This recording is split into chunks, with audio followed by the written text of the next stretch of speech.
Hello and welcome to an audio commentary for my recent production of Akimbo Origins.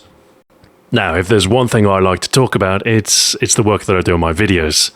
Normally the outlet for this is on my bonus videos on my secondary channel, but I thought, doing an audio commentary track would actually let me give you a bit more of an insight as to some of the things I was thinking about as I produced the video.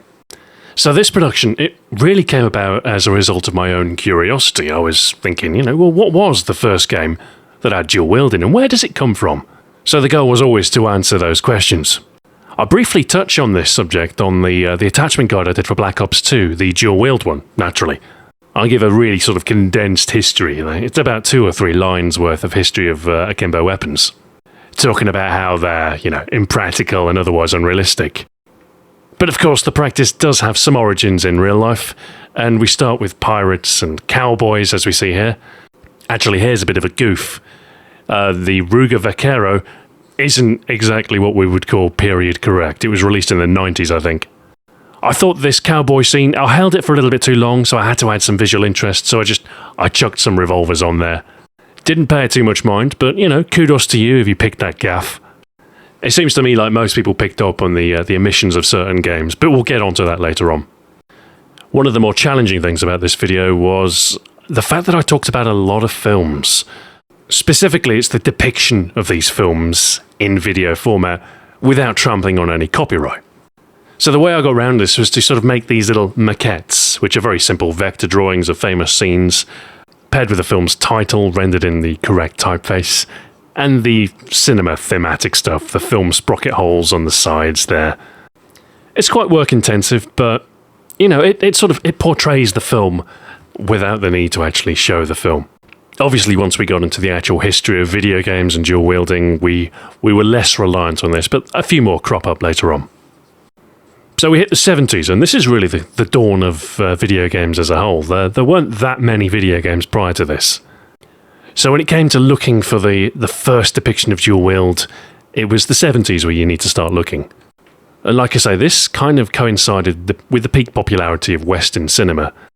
Well, the 70s were more of a transitional time. The rise of the action film and all that, and the transition to the 80s where the action film became the blockbuster. But anyway, I'm fairly confident that Sheriff 1979 is probably the first video game. I mean, you can never know for sure, but given that home computers weren't so popular and 1979 is pretty early on, I think it's a fairly safe bet that Sheriff was probably the first.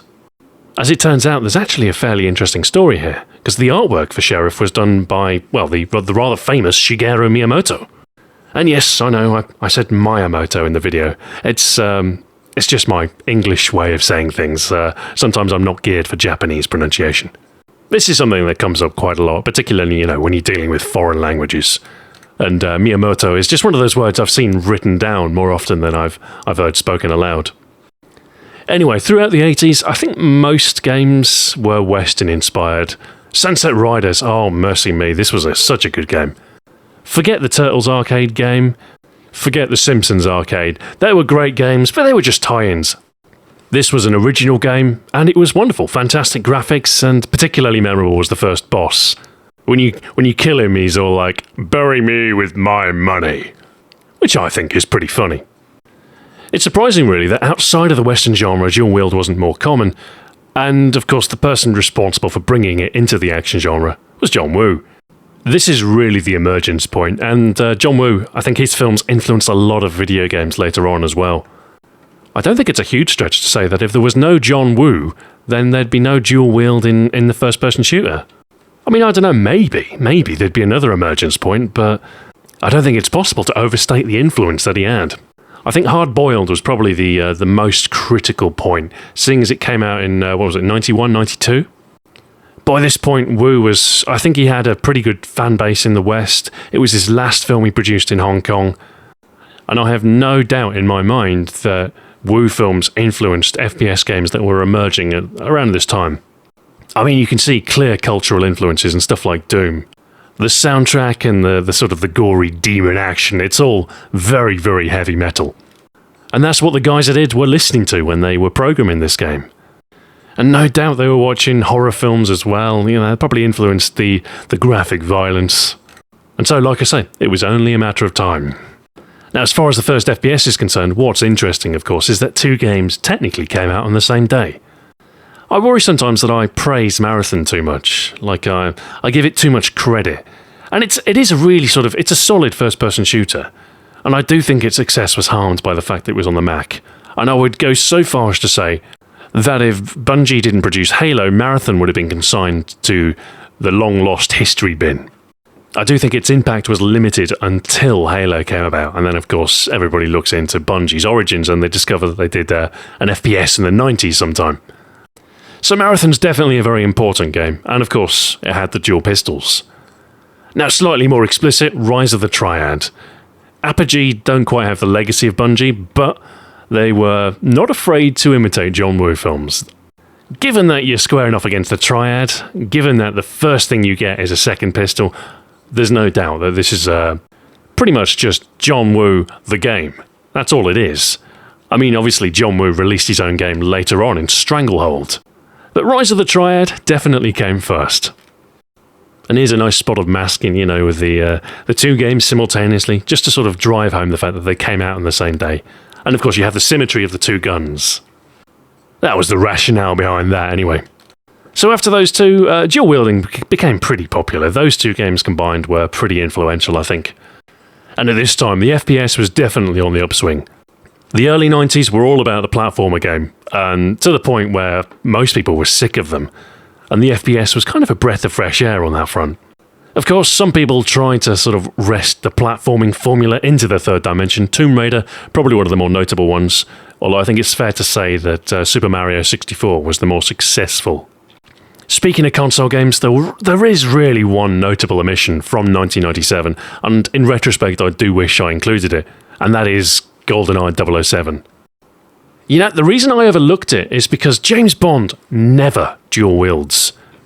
His weaponry has all been very, very understated.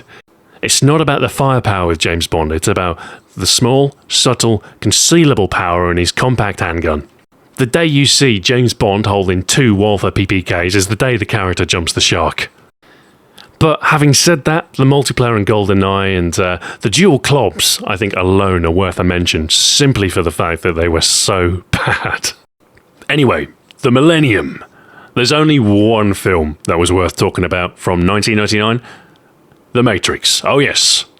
I mean, don't get me wrong, The Matrix basically it's a John Woo film with a bit of an American twist, and it's helped along by some new cinema technology. Advances in green screening and, of course, the bullet time effect. And of course, where cinema goes, games are soon to follow. And it wasn't long before we had The Matrix, the game. And that game was probably Max Payne, I'd say. Max Payne and Max Payne 2, probably my favourite PC games from around this era. They had super slick controls, they had this fantastic gunplay, and, well, the noir sort of comic book storytelling it grated a little bit after a while, but it was certainly an interesting approach. I think it's fair to say by this point, dual wielding was pretty much a de facto standard in shooter games, so the video kind of just turns into a rundown. One game that people got particularly riled about the omission of, probably Time Splitters. Now, if you ask me, it's a relatively minor game. It's on the sidelines, it's a good one, but I don't know if it's that significant. But the fans, well, they seem quite avid. Or should that be rabid? I'm not sure. Equilibrium, this is actually it's the only animated film maquette. I put some muzzle flash on there, which I thought was quite a nice effect. Equilibrium was more of an evolution of Matrix's gunplay, but they gave a name to it, Gun Carter. I'm not sure if it directly influenced any video games, but, it was out there. It was known for its stylish gunplay. We also saw Devil May Cry back there, although that was Devil May Cry 3, because the start of the game was a bit more action-packed, so I chose that one instead. When it comes to videos like these, I normally have a list of 50 plus games to record, and so, spending 10 minutes on each one, that's a day or two's worth of work. I mean, especially in cases where, older PC games can be a pain to get to run, never mind to record. There's kind of a gap between newer games, which can be recorded with Fraps or via HDMI, and the older stuff, most of which can be emulated. But there's kind of a gap in between the two, where the games can't be emulated, but Fraps won't record them either. and these are the worst to record. And Grand Theft Auto, that's a pain, the original one from '97. The PC version's no go, so what I tend to do in that one is I emulate the PS1 version and then record that with Fraps, and that works. So yeah, for recording games, sometimes I favour console versions just because they're easier to get to run. Like Xbox games will run on the Xbox 360 mostly without issue. PS1 games run pretty well on the PS3, although they can be emulated as well.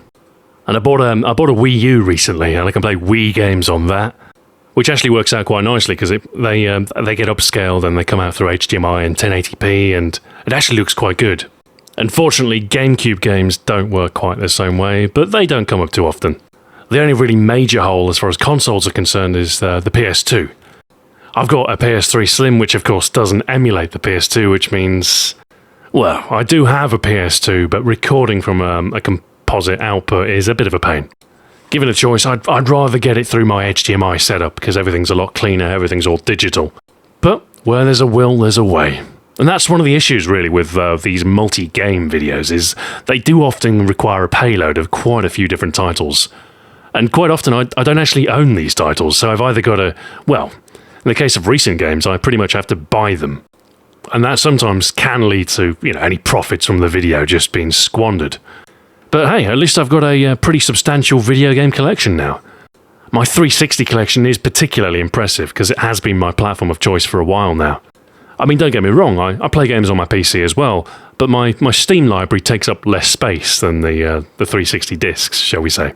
But I have a shelf which is about 6 foot long, and filling that with Xbox 360 games was part of the realisation that actually I do have quite a lot of games, don't I?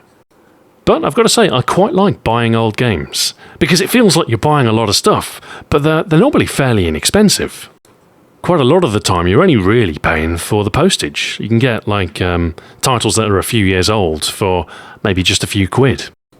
I quite like buying HD collections as well, because, well, obviously it's like buying 4 games in one disc. For this Akimbo video, I think I got the Devil May Cry HD collection. I actually bought the Metal Gear Solid HD collection as well. Although, of course, it doesn't make an appearance. I was going to mention Revolver Ocelot and his dual revolver swinging routine, but when it came to the cut, unfortunately, I had to pass it by. Again, in retrospect, I included Counter-Strike Global Offensive at the end there. I think it would have been better if I included 1.6 with the dual elites. Just really because that was the origination point. But, well, at least I got one Counter-Strike game in there at least. Just to appease the Counter-Strike fans, if nothing else. Anyway, this is coming up to the end of the video. It was quite a satisfying one to do this. I'd probably approach it slightly differently. I think the graphical theme throughout was a little bit discordant in places. And if I were to do it again, I'd probably make sure everything were a bit more consistent. But as a whole, it worked pretty well. And it was nice to see it got some traction on Reddit. I think it made front page on Our Games. And I think there was a Kotaku article on it as well.